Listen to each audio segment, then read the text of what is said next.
Loves the spirit of this church, all right. Thank you, Libby. Thank you, choir. Thank you, congregation. I'm Reverend Bill Sinkford. I am a cisgender, African-American, male-identified human person. My pronouns are he and him. I'm wearing black shirt and pants and a pink and cream stole. And I am very glad to be back here at Cedar Lane this morning.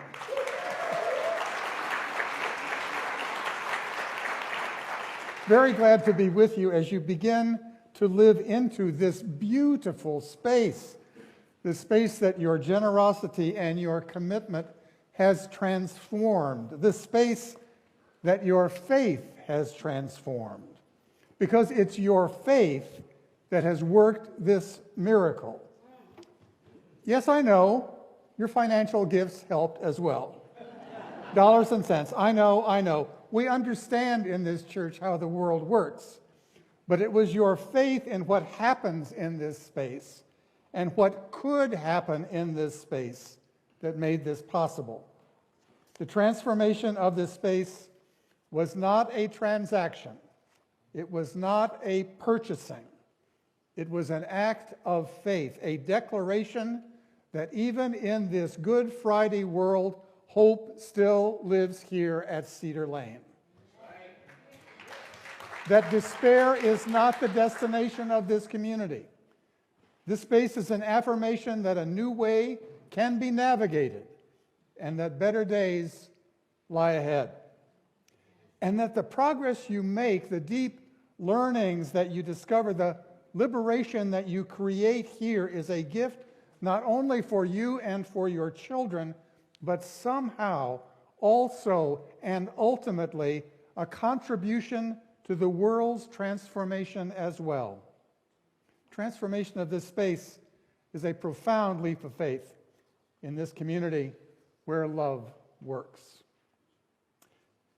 I'm so glad to be back in this pulpit, and I bring you greetings from All Souls Church, where I now serve, All Souls, out of which Cedar Lane was born in 1951. Those families that had moved out of D.C. to the suburbs and gathered at the Chevy Chase Women's Club listening to A. Pal Davies preach over the telephone, those families that left that prominent church in D.C. to create a new church here, that was a leap of faith. Are there any members of those founding families here today or online? Anyone here? It was a long time ago.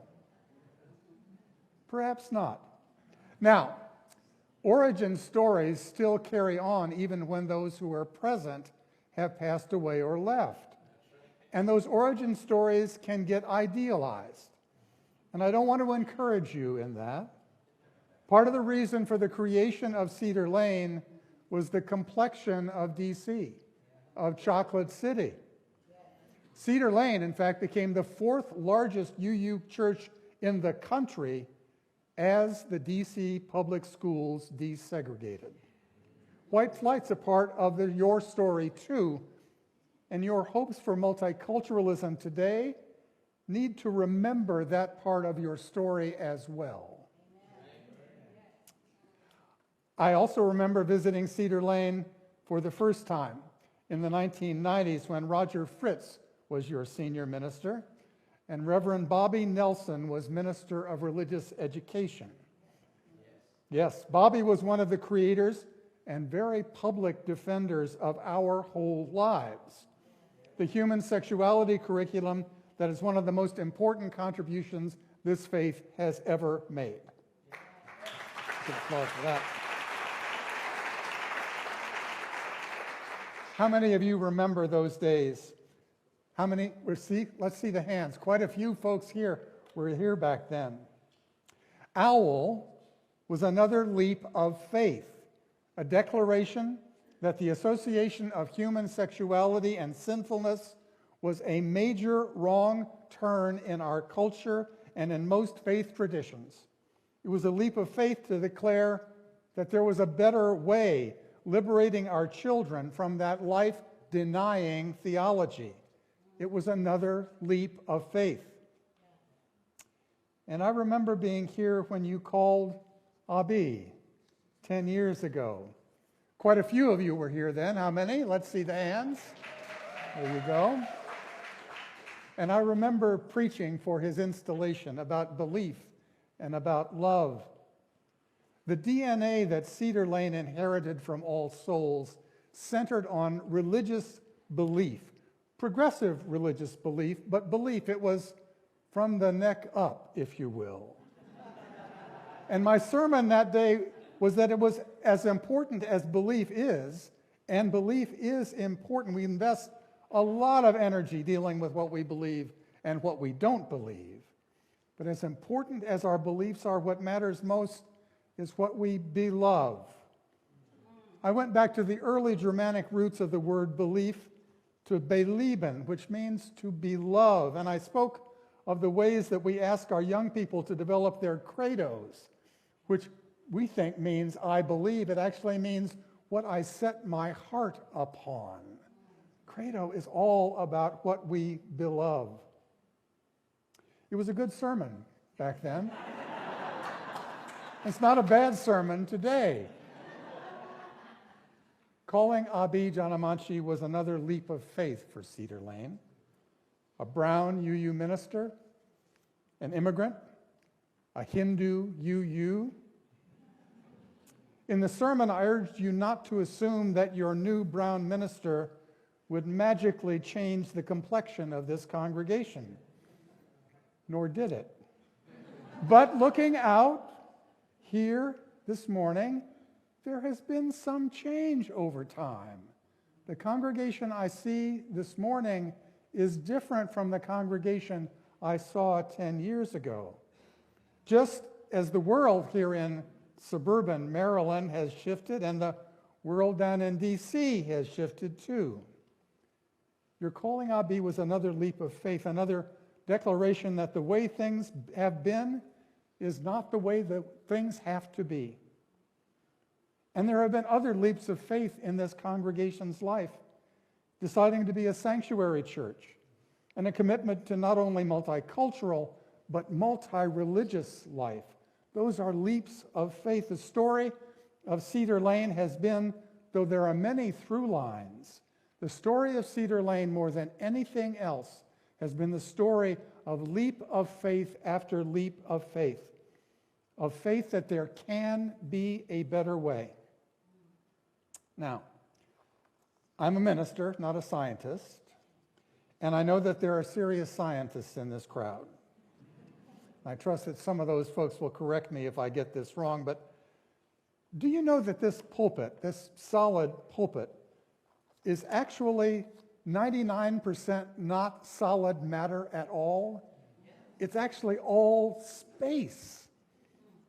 At the atomic and the subatomic level, this pulpit is only a temporary ordering, a temporary organization, if you will, of energy and a very small amount of hard stuff, of what we would think of as matter. This pulpit is a temporary creation. The wood will eventually decompose. You know, stay with me now. We know that matter can change, that water becomes ice when it gets cold, and it becomes vapor when it gets very hot. We know this. Conditions matter a great deal. But change is happening all the time. And we know this from the neck up, but the world appears so solid. It's hard to remember just how much a process of creation and change is taking place in us and around us all the time. There's a wonderful piece that I encountered recently entitled Eulogy from a Physicist by Aaron Freeman. It suggests that a physicist could offer a comforting eulogy at a memorial service because the physicist could speak to how the matter and energy, that is who we are, lives on. It just never ends. That's right. Here's a piece. You want the physicist to explain to those who loved you that they need not have faith. Let them know that they can measure, that scientists have measured precisely the conservation of energy, and they've found it accurate and verifiable and consistent across time and space. According to the law of the conservation of energy, not a bit of you is gone. You are just less orderly. Just less orderly. Now, this pulpit is not a hard, unchanging object. It is a temporary ordering of energy and matter. This pulpit is a creative event, just as this transformed sanctuary is a creative event, just as each and every one of you is a creative event, whether you recognize it or not. And there's a theology that goes with this physics, a theology that speaks to creation as the constant and creativity as the religious assignment. Creativity as the religious assignment. Building a new way is the fundamental religious task, the fundamental human truth. Building a new way is always on our agenda. Your support of Cedar Lane is a blessing, but it's not a transaction, not a paying for, or not only a paying for the value that you've found here. Your support for Cedar Lane is a commitment to the transformation that can take place in this beautiful transformed space. The space is ready. The question is whether your spirits are ready. Because your support now requires another leap of faith into a creative future, into a future of love. You know, we who stand at pulpits can try to inspire change. We can suggest some new ways. We can support change when it's in process. We can even get out of the way of change if we are wise. But ministers are not saviors. We are servants, servants of the gathered people.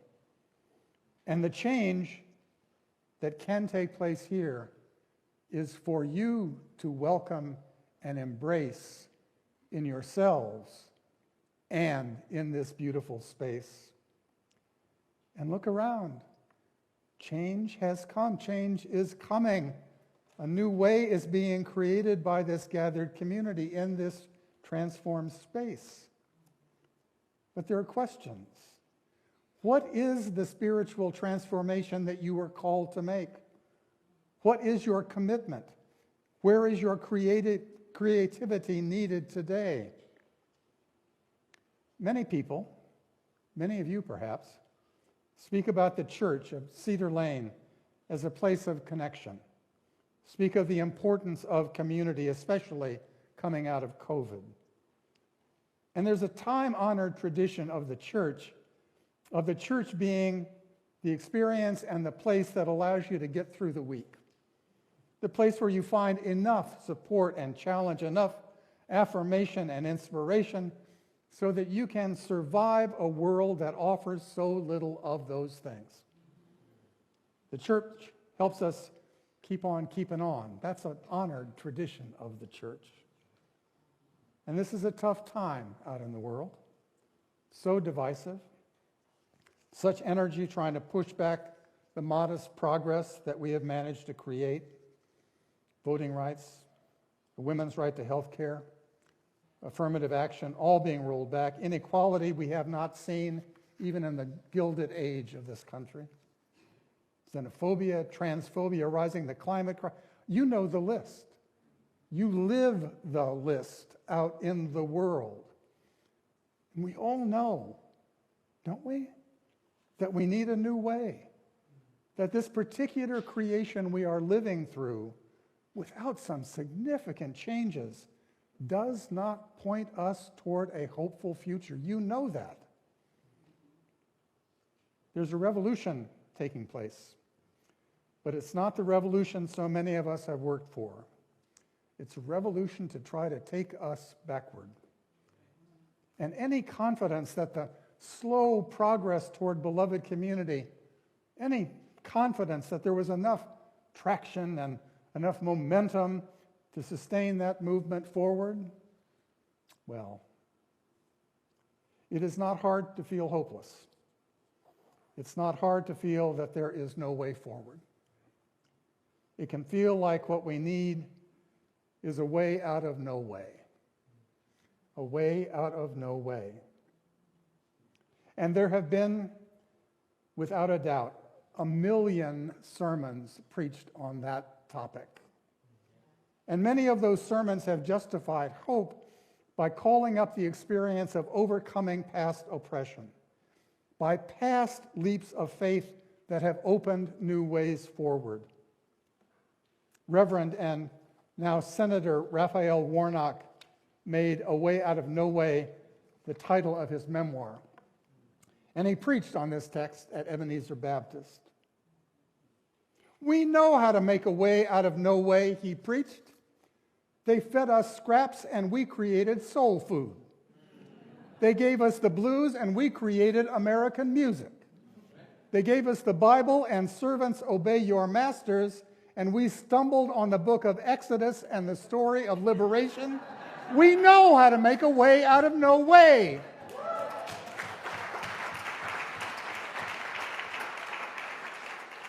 And we affirm that message here at Cedar Lane and in Unitarian Universalism. But we would add, they gave us heterosexism, and we created pride and marriage equality. They gave us patriarchy, and we embraced women's empowerment. They gave us ableism, and we built ramps. They gave us rigid gender roles, and we created our whole lives. They gave us privilege and poverty, and we are even trying to create repair and reparations and equity. They gave us a grim world of greed and competition, and we are trying to create a world of abundance and a world of joy. Finding a way out of no way is what this faith and this church does.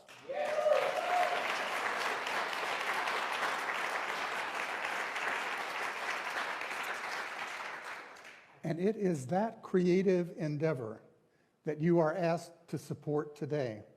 That creative and hopeful energy that refuses to accept a world of scarcity, that insists that love can work and that lives of abundance can be in your future. Now, who is this they that I was talking about that insists on division and scarcity? Well, there are some folks who carry special responsibility for that unfairness. There are. But we are all part of the system that serves up these obstacles to beloved community. Especially those of us who live in some even modest privilege. These challenges live in us too. We do not need to buy into a world of good people versus bad people. We are Universalists, after all. And the liberation we seek is liberation for us all. And we know how to make a way out of no way, because as a people, as a religious people, a way out of no way is how we got this far. I'm here to tell you that this is going to be a tough year. The energy to move us backwards is very real. We can look to all the ways we have overcome in the past, and we should. I love that energy. But this is our time now. This is your time now. Our time to open paths so that love can work and give us strength. Our time to companion one another, to hold each other up. Our time to be faithful to our vision, to embrace a transformation of the Spirit to match the transformation of this space.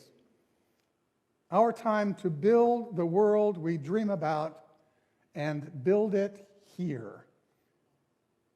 Our time now to build a new way. Ashe and amen.